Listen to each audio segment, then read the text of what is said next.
আমি আল্লাহর কাছে যদি সম্মানিত হইতে চাও, আমি আল্লাহর কাছে যদি জ্ঞানী গুণী হইতে চাও, বান্দারে তোমাদের মধ্যে তিনটি গুণ থাকতে হবে। কয়টি গুণ বলেন? কয়টি গুণ? আলোচনা বেশি করতাম না। তিনটি গুণ থাকতে হবে। আল্লাহ তাআলা বলেন, আমি আল্লাহর কাছে ওই সমস্ত মানুষ জ্ঞানী এবং গুণী, বুদ্ধিমানী, বুদ্ধিজীবী, যারা আমি আল্লাহকে সর্বদাই সর্বক্ষেত্রে হর হামেশা আমি আল্লাহ তাআলাকে স্মরণ করি। তিনটা গুণ যাদের মধ্যে পাওয়া যাবে, এই তিনটা গুণের মধ্যে একটা গুণ হলো আল্লাহর কোন বান্দা বান্দি চলাফেরা অবস্থায়, বসা অবস্থায়, হাঁটা অবস্থায় আসেনি, দেখবেন কিছু মানুষ চলতেছে, চলাফেরা করতেছে। আমরা যেরকম বসে আছি, কিছু মানুষ ঘুমায় আছে, কিছু মানুষ দাঁড়ায় আছে।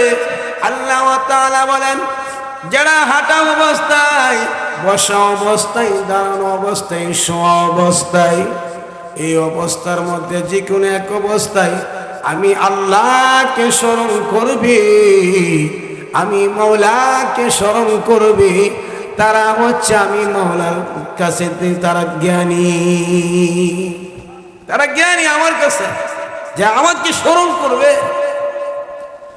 দুই নাম্বার গুণ হলো আল্লাহ তাআলা বলেন, রব্বানা ওয়া ইয়াতাফাক্কারুনা ফি খালকিস সামাওয়াতি ওয়াল আরদ। যারা কিছু সময় আল্লাহর আসমান নিয়ে গবেষণা করে, চিন্তা ফিকির করে, আল্লাহর সৃষ্টি বস্তু নিয়ে চিন্তা ফিকির করে। আসেনি মঙ্গল, আসমানটা কে বানাইছে? কোটে আছে? ভাইরা লক্ষ্য করুন, আল্লাহ পাক রব্বুল আলামিন বলেন, সাইরা আফাকি, সাইরে আনফুসি, সাইরে আফাকি। সাইরে আফাকি বলতে কি বোঝেন?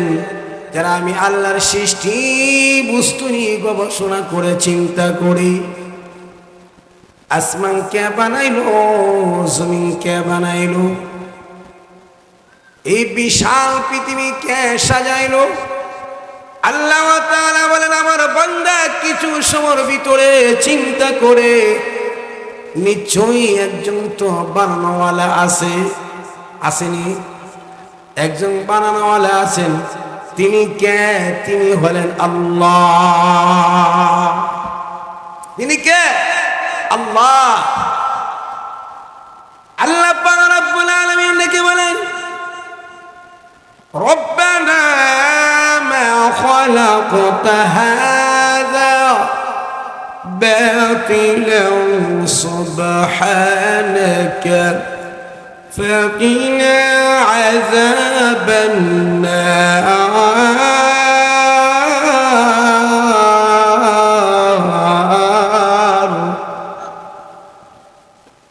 আল্লাহ তাআলা বলেন, তিন নাম্বার গুণ হলো আমার যে সমস্ত বান্দা বান্দিরা গুনাহ করিয়াছে, গুনাহ করছিনি না, আমাদের জীবনে গুনাহ নাই।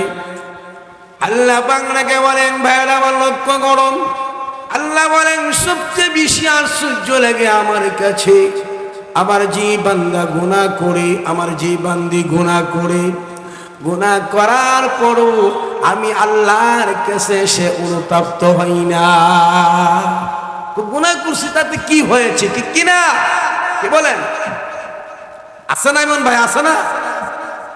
আল্লাহ তাআলা বলেন সবচেয়ে বড় আশ্চর্যের বিষয় হলো আমার বান্দা গুনাহ করার পরও আমি আল্লাহর কাছে অনুতপ্ত হই নাই। আল্লাহ তাআলা বলেন, আরে বান্দা, আবু বান্দি, তুমি গুনাহ করিয়াছ নিরিবিলিতে, নির্জনে, একাই কি আল্লাহর কথা স্মরণ করে, জাহান্নামের কথা স্মরণ করে, মাছির মাথার পরিমাণ এক ফোঁটা চোখ থেকে পানি ছেড়ে দিয়েছেন। আল্লাহ তাআলা নাকি বলেন, হ্যাঁ বান্দা, আমি আল্লাহকে ভয় করার কারণে, বান্দারে আমি আল্লাহর কাছে অনুতপ্ত হওয়ার কারণে, লজ্জিত হওয়ার কারণে, হ্যাঁ বান্দা তুমি মাছির মাথার পরিমাণ পানি ছেড়ে দিয়েছো, আরে বান্দা আমি আল্লাহ তাআলা তোকে মাফ করে দিলাম।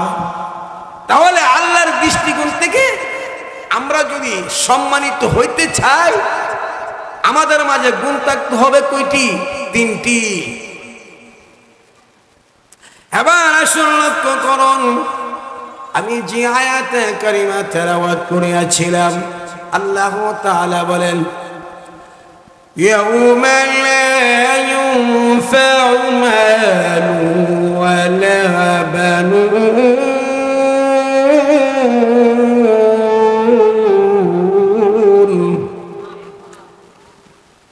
ইল্লা মান আতাল্লাহ বিকলবিন সালিম।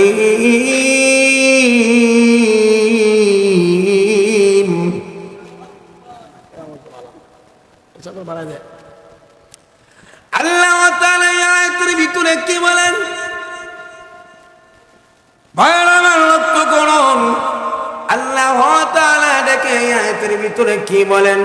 আল্লাহ তাআলা বলেন, আরে আমার বান্দা বান্দীরা, এমন একটা দিন, ওই দিন তোমাদের জন্য অপেক্ষা, অপেক্ষা, যেদিন তোমাদের সন্তান দিন, আমাদের সন্তান আছিনি, আমাদের পরিবার আছিনি, এত হাড় ভাঙ্গা পরিশ্রম করেন কার জন্য? সন্তানের জন্য। আল্লাহ তাআলা বলেন, হে পৃথিবীর মানুষ, এমন একটা দিন, যেই দিনটা কঠিন দিন। আল্লাহ তাআলা বলেন, মালিকি ইয়াউমিদ্দিন,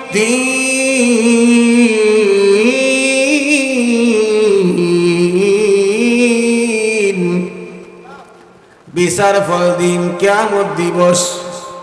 হ্যাঁ বান্দা, কিয়ামতের ময়দানে আমি আল্লাহর কাছে ওই মানুষটা সম্মানিত হবে, আমি আল্লাহর কাছে ওই মানুষটা উপকৃত হবে।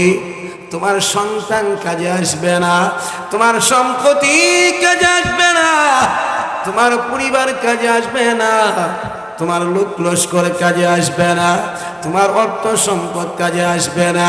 আল্লাহ তাআলা বলেন, ওই বান্দা কিয়ামতের ময়দানে আমি আল্লাহর কাছে সম্মানিত হবে, যে বিশুদ্ধ অন্তরাত্মা নিয়ে আসবে। বিশুদ্ধ অন্তরাত্মা কাকে বলে? গুনাহমুক্ত আত্মা। কি আত্মা? গুনাহমুক্ত আত্মা, যেটাকে পবিত্র আত্মা বলা হয়। আল্লাহ তাআলা বলেন, আরে বান্দা বান্দিরা, তুমি যদি গুনাহমুক্ত আত্মা নিয়ে আমি আল্লাহর কাছে কিয়ামতের ময়দানে আসতে পারো, আমার বান্দা বান্দিরা, তাহলে তুমি আমি আল্লাহর দরবারে উপকৃত হয়ে যাইবা। হ্যাঁ বাড়া, আমার লক্ষ্য করুন, গুনাহ করার শক্তি আছে, সমর্থনও আছে, কিন্তু বান্দা গুনাহ করে না। কেন করে না? আল্লাহর ভয়ে বান্দা গুনাহ করে না। আজকে আমরা মুমিন, একজন মুমিনের সম্মান কত, ইজ্জত কত জানেননি? আজকে আমরা জানি না একজন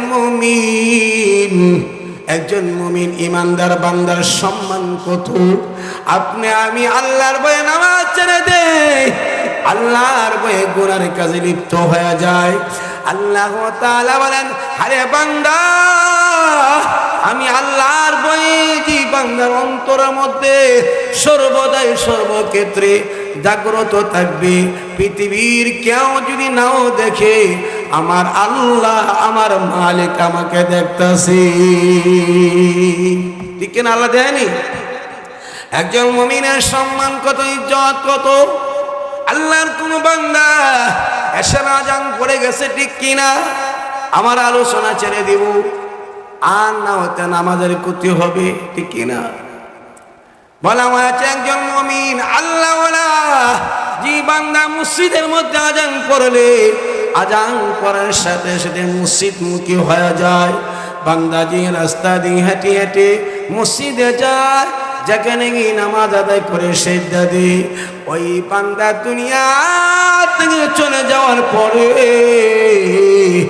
ওই রাস্তা 40 দিন পর্যন্ত তার বিরহ বেদনায় কান্না করে আল্লাহকে ডাকে, বলে আল্লাহ তোমার নাক্কার মুমিন বান্দা এই রাস্তা দিয়ে আল্লাহ তোমার ঘর মসজিদে যাইতো, আজকে দুনিয়াতে চলে গেছে। ওগো মালিক, তুমি তোমার বান্দাকে মাফ করে জান্নাতের উচ্চ মাকাম বানায়া দাও। মুমিন বান্দা যে জায়গা থেকে সেজদা দেয়, সেই স্থান পর্যন্ত আল্লাহর কাছে 40 দিন পর্যন্ত কান্না করতে থাকি আর বলে আল্লাহ তোমার বান্দা এখানে সিজদা দিত, আজকে দুনিয়াতে চলে গেছে। ওগো মালিক, তুমি তোমার বান্দাকে মাফ করে দাও। আল্লাহ তাআলা ওই জমিনকে ভূমিকে ডেকে ডেকে বলেন, হ্যাঁ জমিন তুমি শুনে রাখো, আমার মুমিন বান্দাকে আমি ভালোবাসি, আমি আমার মুমিন বান্দাকে মাফ করে জান্নাতের উচ্চ মাকাম দান করে দিলাম। আল্লাহর কোন বান্দা বান্দি গুনাহ করার পরও যে অনুতপ্ত হই নাই, বাহাদুরি দেখানি, আল্লাহ তাআলা বলেন, হ্যাঁ দুনিয়ার মানুষ শুনে রাখো, দুনিয়ার মধ্যে কেন আজব গজব আসে। আল্লাহর কোন বান্দা বান্দি যখন মাত্রা যখন ছাড়াইয়া যায়, গুনাহ যখন বেশি করে ফেলে, আল্লাহ থেকে যখন দূরে সরে যায়, আল্লাহ তাআলা মাঝে মধ্যে আল্লাহ তাআলা এরকম বড় ধরনের সংকট, সিঙ্গেল যে ভূমিকম্প দিছে না কিছুক্ষণ আগে হইছে, তারপরে কি মানুষ আল্লাহরে ভয় করে না? ভয় করে কি কন? ভয় করে আল্লাহ এই বইয়ের কথা কইছে। শোভা বরাত আইলে, শোভা কদর আইলে, রমজান আইলে তওবা করেনি আল্লাহ? এই তওবা করতে কইছে। আলোচনা করে বই কাকে বলে? 5 মিনিট আছে, বই কাকে বলে?